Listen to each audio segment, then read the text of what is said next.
Hello दोस्तों, आज पढ़ाने जा रहा हूँ। उसी में संख्या पद्धति में आगे बढ़ाने की कोशिश किया हूँ। उसमें आज बताऊँगा विभाजकता का नियम। विभाजकता का नियम मतलब कौन सी संख्या किस संख्या से कटेगी और नहीं कटेगी, उसके बारे में जानकारी लेंगे। तो आज उसमें किसका किसका वर्णन करेंगे। तो 2 से कटने वाला, 4 से कटने वाला और 8 से कटने वाला और 16 से कटने वाला, यानी 2 का गुणनखंड वाले जितनी भी होती है उसके बारे में बताएंगे। लेकिन उससे पहले एक चीज़ और बता देते हैं कि इकाई अंक क्या होता है। इकाई अंक क्या होता है।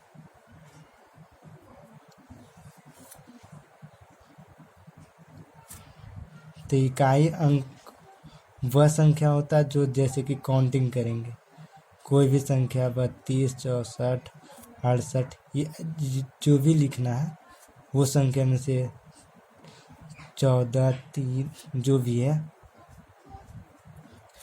इसमें से इकाई अंक कौन सा होगा और नहीं होगा उसके बारे में पहले जानते हैं। इकाई अंक उसे कहते हैं जैसे कि पहला को इकाई अंक बोलेंगे, दूसरा को दहाई अंक बोलेंगे, तीसरा को सैकड़ा बोलेंगे, इसको हजार बोलेंगे। इसी को बोलते हैं इकाई अंक। एक वाला जो पहला नंबर आता है लास्ट का, उसको बोलते हैं इकाई अंक। अगर इकाई अंक अच्छा से समझ गए हो तो विभाजकता का नियम अच्छे ढंग से समझ पाओगे।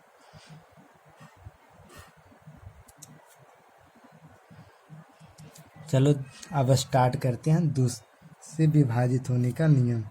2 से विभाजित अंकों का नियम या फिर संख्या का नियम। जो संख्या 2 से विभाजित होता है, 2 से विभाज्य वह संख्या होगा जिसका लास्ट में या इकाई अंक 0 हो या फिर वह सम संख्या हो। वह क्या होना चाहिए? सम संख्या होना चाहिए। जो जिसका लास्ट में 0 हो और सम संख्या हो, ये अवश्य 2 से विभाजित होगा। जैसे एग्जाम्पल में 312, 318, 168 जो भी है, जैसे कि लास्ट की डिजिट कौन सी है? सम संख्या। ये सम संख्या अगर है तो ये अवश्य 2 से विभाजित होगा। नहीं तो इसको डिवाइड करके देख लो। 312 को 2 से डिवाइड करोगे तो 1 मरतबे में 2, 1, 1, फिर 5 मरतबे में 10, फिर 2, 1 बच जाएगा, 2 हो जाएगा 6, 6 मरतबे में पूरे से, यानी 156 बार में ये पूरी तरह से डिवाइड है। 2 की विभाजकता का नियम समझ में आ गया। अब देखते हैं 4 का विभाजकता का नियम। 4 से विभाज्य संख्या का नियम।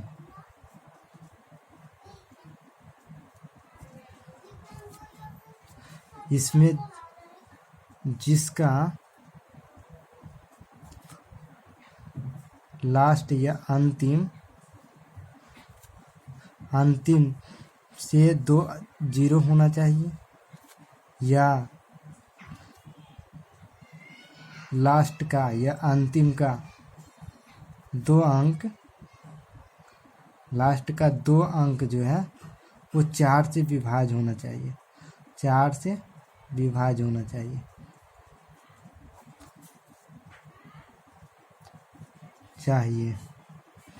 जैसे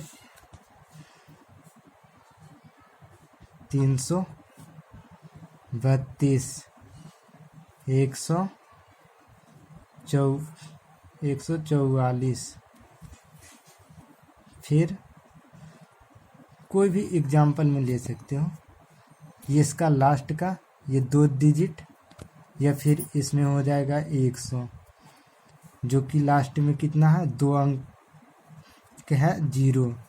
2 अंक 0 होना चाहिए, या अंतिम 2 अंक जो है 4 से विभाज्य होना चाहिए।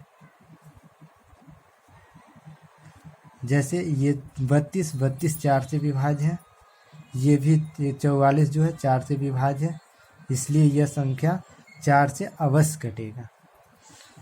4 का विभाजकता का नियम हो गया।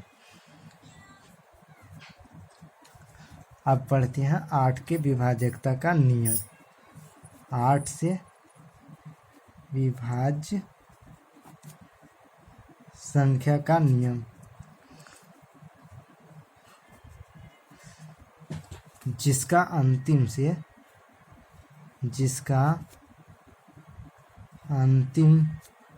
से 3 जीरो हो या अंतिम का 3 अक्षर 3 अंक अक्षर या अंक 8 से विभाज्य हो, वह संख्या अवश्य 8 से विभाज्य होगा। 8 की विभाजकता का नियम क्या कहता है? जिसका अंतिम से यानी लास्ट में जो है 3 जीरो होना चाहिए, या फिर जो 3 अंक वाला जो होगा, लास्ट के जो 3 अंक होगा वो कितना से 8 से विभाज्य होना चाहिए। जैसे एग्जाम्पल में ले लेते हैं 1 0 3 2, 1 0 0 0, फिर 2 1 2 3 0, फिर हो जाएगा 30 96। जैसे ये 3 डिजिट किससे होना चाहिए विभाजित? 8 से। 8 से अगर विभाजित है तो वो संख्या अवश्य 8 से कटेगा। लेकिन ये भी है कि अगर लास्ट में 3 जीरो अगर भी रहता तो ये भी संख्या 8 से जरूर विभाज्य रहेगा। ये भी उसी तरह से 8 से विभाज्य रहेगा क्योंकि लास्ट में 3 जीरो है। उसी तरह से ये भी 8 से विभाज्य होगा क्योंकि लास्ट का 3 अंक जो है वो जो है 8 से कट रहा है पूर्ण रूप से। 8 का विभाजकता का नियम ये हो गया। अब देखते हैं 16 का विभाजकता का नियम। 16 से विभाज्य संख्या का नियम। जिसका अंतिम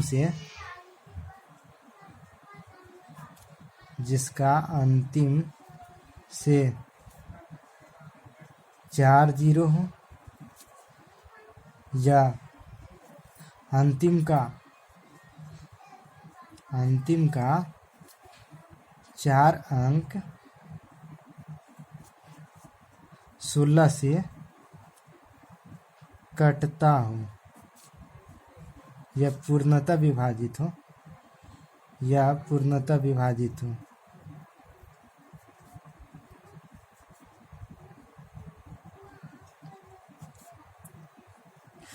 सोलह का विभाजकता का नियम क्या है कि 16 से कौन सी संख्या कटेगी?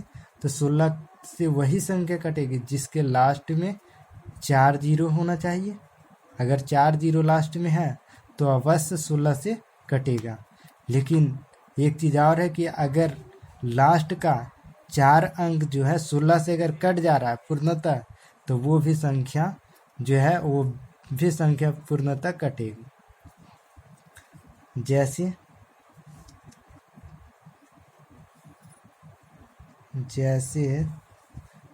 3 0 0 0 0 ये हो जाएगी, जो कि 4 जीरो लास्ट में, इसलिए ये 8 से कटेगा। उसी तरह से 16